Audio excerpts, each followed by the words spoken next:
Well, welcome back everyone. What do you say we dig into some thermals? Today we'll be taking a look at the Pulsar Axion 2 XG35 LRF. And hopefully this video will help you navigate the confusing world of thermal optics. All right everyone, let's get started.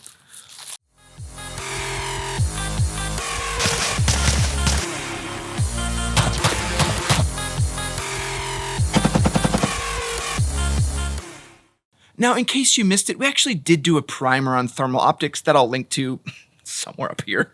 And I highly recommend you watch that video first, as it gives you a lot of the basic information about thermals and what a lot of the terms mean. And I'm just going to skim over a lot of those terms in this video, so if it seems like I'm speaking in magic spells, please go watch that video. Now, I do want to say thanks to Pulsar just one more time. They provided us with all the optics we have for review for you, and we also used them in our previous product testing of the Relv and Bees thermal blankets. And that generosity from them really means I don't need to say much about who Pulsar is as a company and what they represent. From the bottom of our hearts at TLD, I just want to say thank you. A lot of these videos just wouldn't have been possible without you helping us out. And thermals are really pricey, so I think the amount of research required is significantly higher than picking out like, I don't know, a scope. So today we'll do what we do, and we'll see what all comes in the box with the XG35, then look at this monocular up close, go over the stats of the device. Well, I'm excited. Then look at the menus, batteries, and battery life, included thermal patterns. And then what we'll do is to do some actual practical, where we do like some short range and long range use and see how that pans out. And then we'll end up like normal with our usual pros and cons. But let's get on with it and see what all comes in the box. Okay, first here's our Axion LRF box. Is there anything special on the side? No, absolutely not. Okay, let's get everything opened and, ooh, okay, look at this. New adventures in the world of darkness. Ooh, okay, that's kind of fancy. All right, what do we have in here? Looks like a little packet here for what is a Stream Vision 2. I think this is their app you can use. Yeah, here's just a bunch of information and like all the different things you can do with it. I'm sure we'll plug all this up and see how it actually works. But yeah. If you can have the actual thermal vision on your phone, that'd be pretty cool. Okay, what else is in here? First, we have the manual. Now, this is a very big manual. I hope, what is this? Warranty card. I hope we're not going through this whole thing. I mean, here's the Stream Vision 2 stuff again. We're going to go through all the features, so I'm not going to spend a lot of time on the manual. I mean, I think this is boring, but if you really want to see where all the pieces are, we'll talk about all this. Good grief. That's a lot of buttons and stuff. Here's the actual specifications. That's mildly useful. And then what else? That's in a different language. Oh, good. Okay, so we've repeated everything, so no more of that. Okay, what's in this package? This looks like a bunch of different accessories. Now, I do have a review version, so your packaging may be slightly different than this. You may have some better stuff. Here's the actual battery pack. What's this thing? Oh, it's another one of the little toppers that goes on top of the battery to lock it in the actual thing, like if you need to switch it out or something happens to it. And then here is, oh, this is the tripod adapter. So that goes on the front of it and actually locks into your tripod. That's super useful. And then the actual, battery charging charger. I'm sure there's a USB cable in here somewhere. Now let's pull out the actual thermal. And here it comes in this nice little travel case. This looks pretty nice. Is that a little belt loop on the back too? Oh, okay, yeah, I'm gonna hook that up for sure. All right, so let's see everything that comes in here. I like this little case already. There's a USB cable, and then let's get the actual device out. That's what that is, right? And hold on, what else is in here? Oh, another cleaning cloth. Yeah, it's super important. Okay, yeah, that's everything in there. So let's get the actual device out of this wrap here. All right, so this looks really nice. Again, we'll go over this in super detail. I'll just give you a quick little overview of what it looks like. That's a lot of buttons. I'm sure I got to figure all that out and how that works. But yeah, it looks pretty nice. What's this? Oh, a cool little cap. All right, everything looks cool. Can't wait to dive into this thing and see what it can do. But that's everything that you get with the box when you order it. And I've been using this guy for a couple months with all the different products we've been testing. And I do want to say that the actual pouch that it all comes in is just like absolutely perfect. I tossed the XG35 in there along with the tripod mount and the charging cable if I need some emergency juice. I probably should just buy another hot swappable battery though, but I'm getting sidetracked. Let's go look at the XG35 up close though.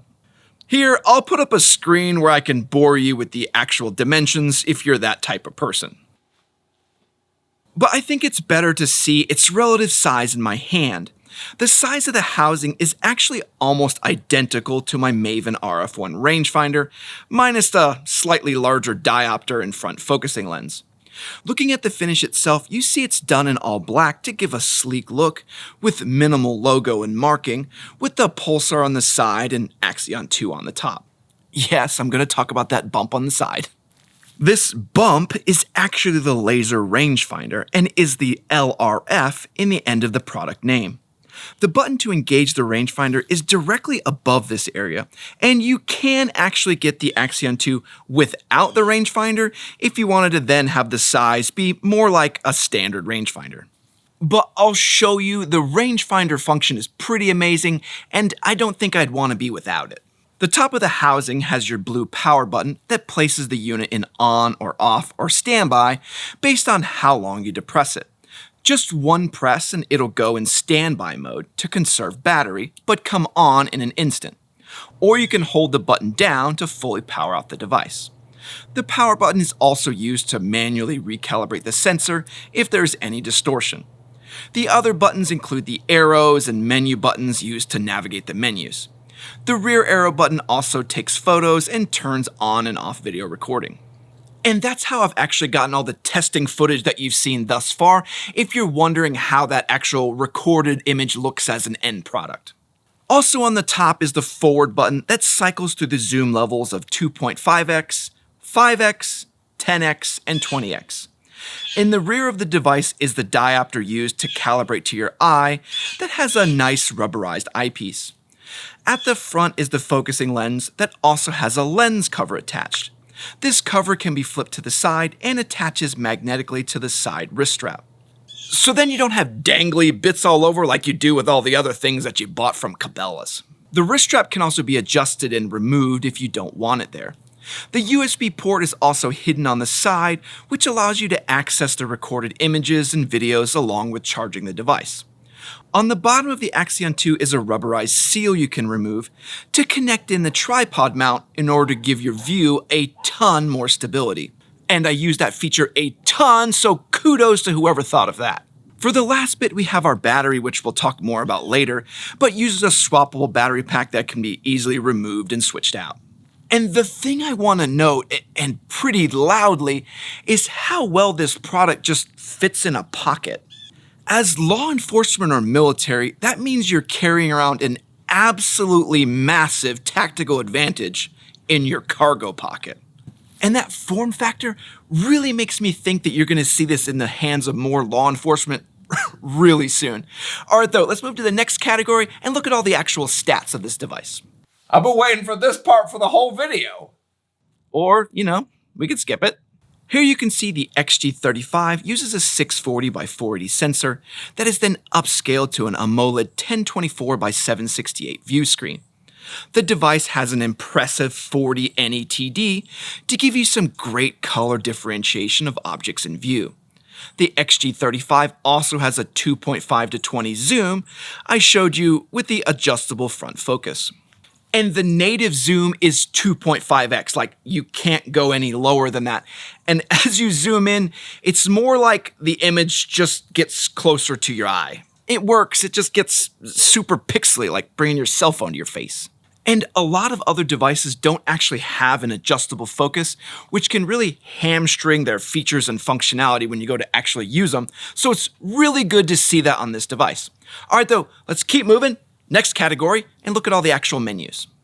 Tapping the menu button once gives you the quick menus where you can change the brightness, contrast, and zoom incredibly quickly. And I didn't really use this very much, but I can see how it could be handy. If you long press the menu button, you get to all the goodies though. The first selection you have available to you is your color modes, making it pretty quick to swap between these. Next is the smoothing filter. You can turn it on and off here, and this reduces some of the digital noise in the image when you're looking through the optic. And it can be hard to see the difference sometimes, so I just leave it on. Next is the user mode. This sets the image to return to the save settings you have for brightness and contrast.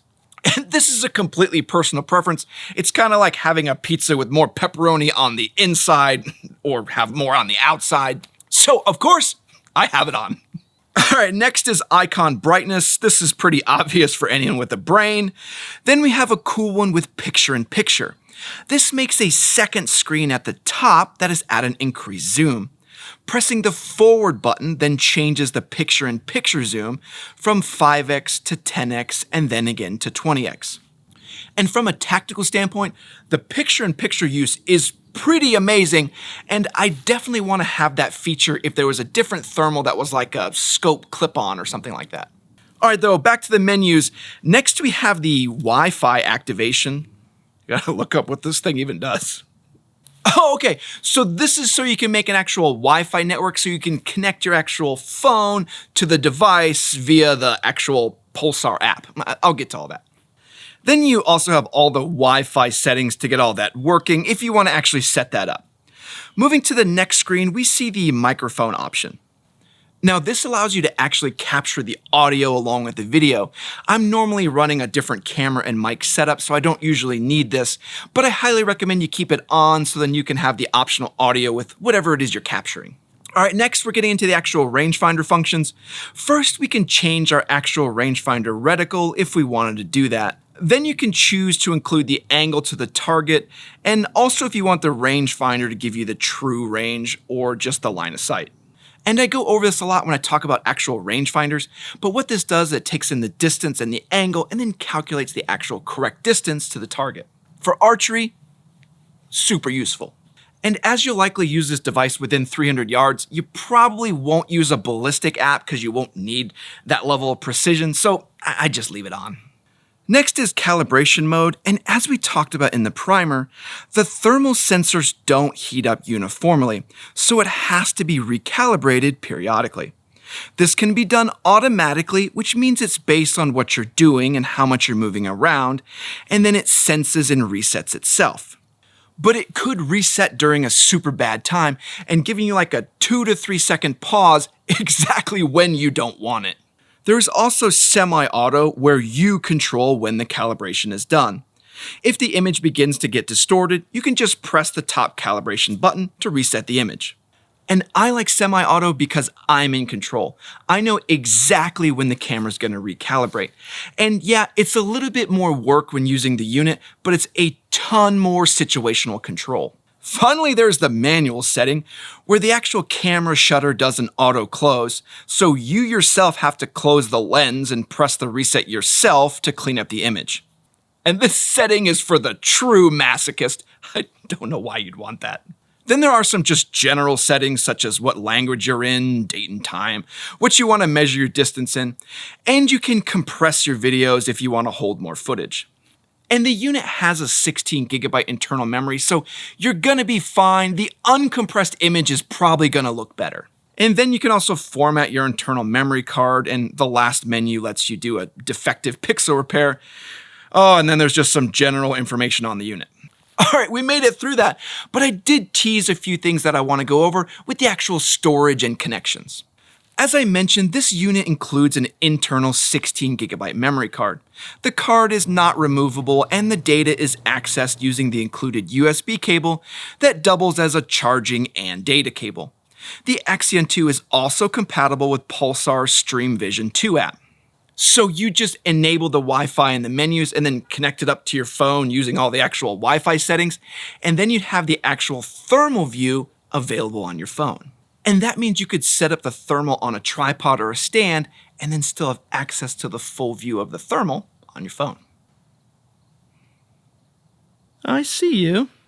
All right, for the next category, we have our special features, and the most notable on this actual unit is the laser range finding function. And I really like this because thermals often have a base of 2.5 zoom, so sorting out target distance can get pretty wonky. Here, if you see a target, you just press the button and have an instant readout of how far the target is away from you. This would make it silly easy to spot and range a target if you're in that role. Bird spotting, YouTube. Birds.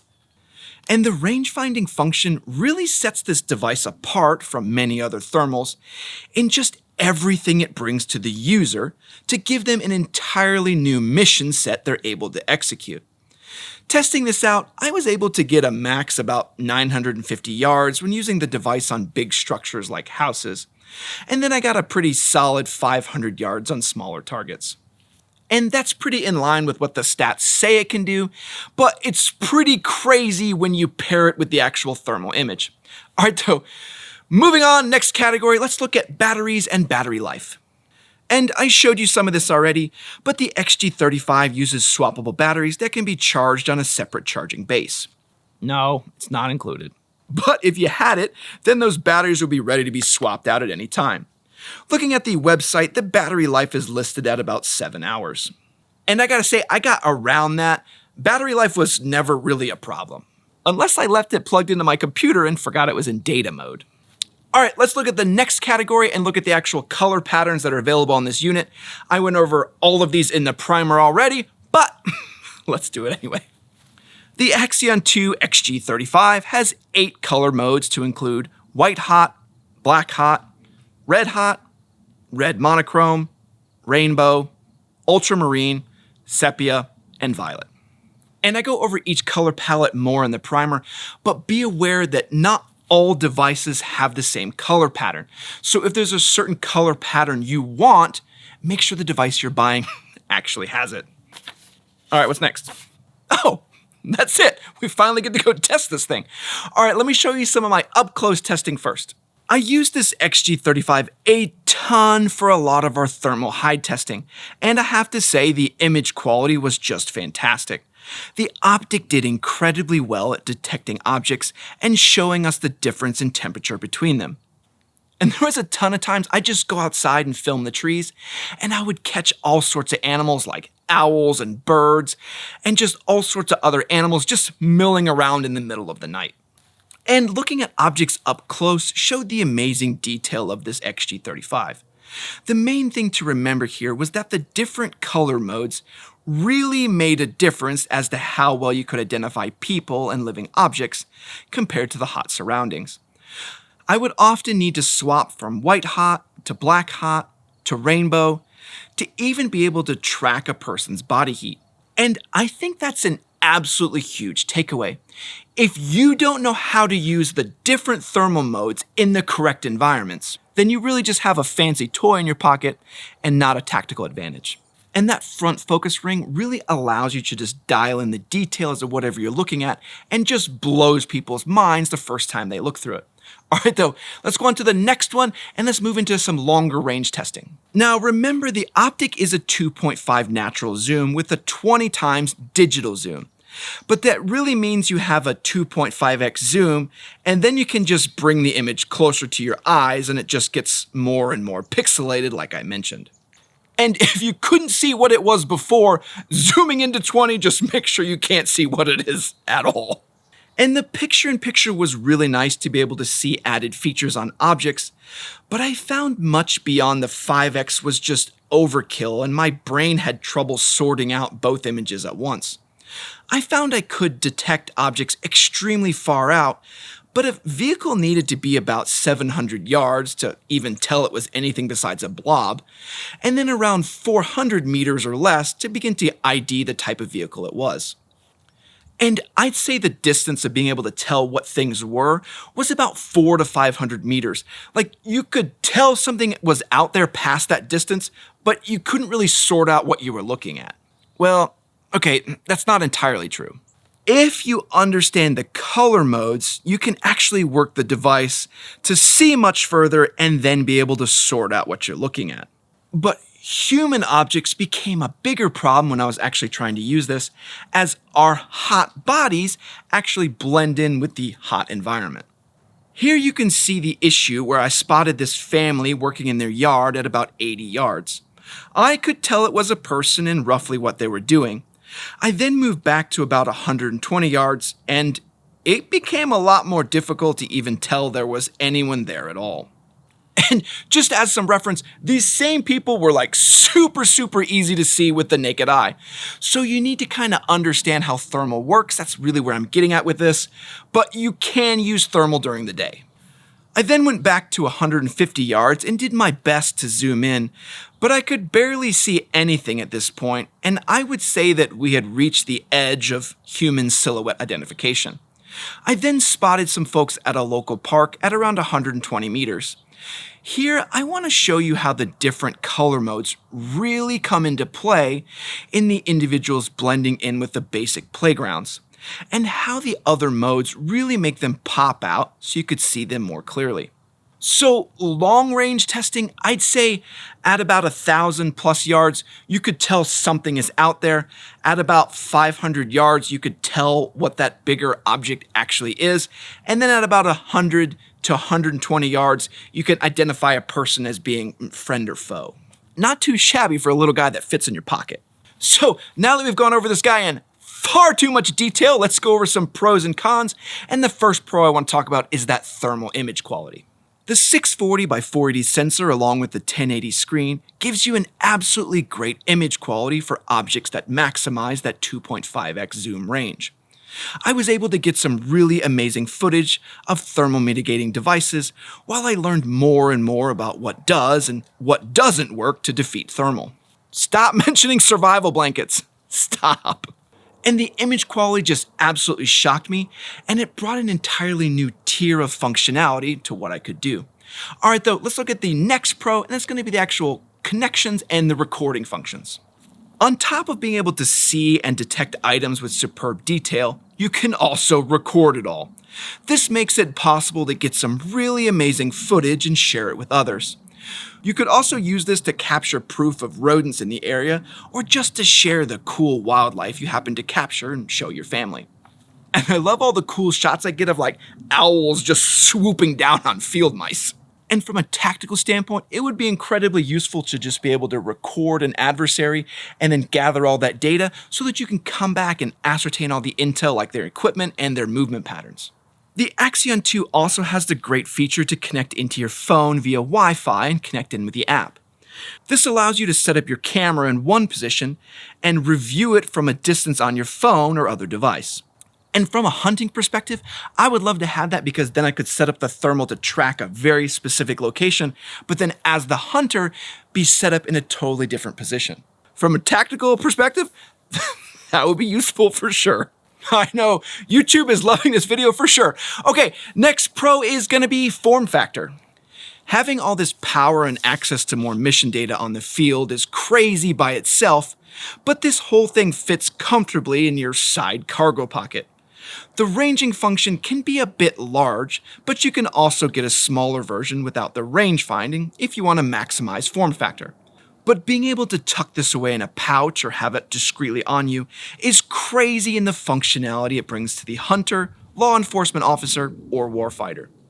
I mean, it's the size of a rangefinder, and we all carry those already without complaining. Imagine having thermal instead. All right, cons. First one, I wish it had a color mode toggle. As I learned quickly that the feature of color mode really trumped everything else, having a fast way to swap between color modes would be insanely useful. Then you could look at an area and swap between different color modes quickly and see if anything pops out at you. It would be like being the full-on predator. Nothing could hide from you. All right, though, the next one I'll talk about as a con, I did kind of mention as a pro, but it's actually that focus control. I struggled a bit in getting the focus correct, as you often can't really tell if the object is in focus or not. It was never a huge problem, but I ended up with out-of-focus footage now and again. I just wish it had some sort of like autofocus on the focus ring, like a regular camera does. But wait, then it would probably mean it's even more expensive. Maybe we just ignore that one. The other con I want to mention is you may want more range. This thermal with its 2.5 zoom would be great for urban environments, but if you're looking for super long target ID, you may want a thermal scope that goes out further. The 20x zoom doesn't really help all that much and just gives you big confusing blocks instead of small confusing ones. But for what it does it extremely well. I was able to capture like coyotes and people just milling around in this field, and it was pretty awesome. Even if I couldn't tell exactly what they were, there was a little bit of guesswork until they got closer. So what are my final thoughts on the Pulsar Axion 2 XG35 LRF? well, I think it's absolutely phenomenal if you're looking for a handheld thermal. The insane power with this form factor is just ridiculous. Being able to spot and identify targets easily and then range the distance to you in an instant is nothing to laugh about. This is truly a next generational system, and it's really pretty amazing what Pulsar was able to put together. And it's even crazier that we got to review it for you. So if you found this video helpful, please make sure to say thanks to Pulsar for letting us see this thing and review it for you. And make sure to stay tuned as we check out the Pulsar Proton clip-on thermal optic next. And then we can see just how well clip-on thermals work on some of our cool optics we got. But I hope this video was useful in your purchasing decisions. I want to say thanks to all of our Patreon supporters and all of our YouTube members. You guys make all this possible where we get to see all this crazy stuff and show it off to you. And I want to say thanks to everyone that likes, comments, and subscribed. Comment down below what you would do with this XG35 thermal handheld. All right, everyone, Walsh out.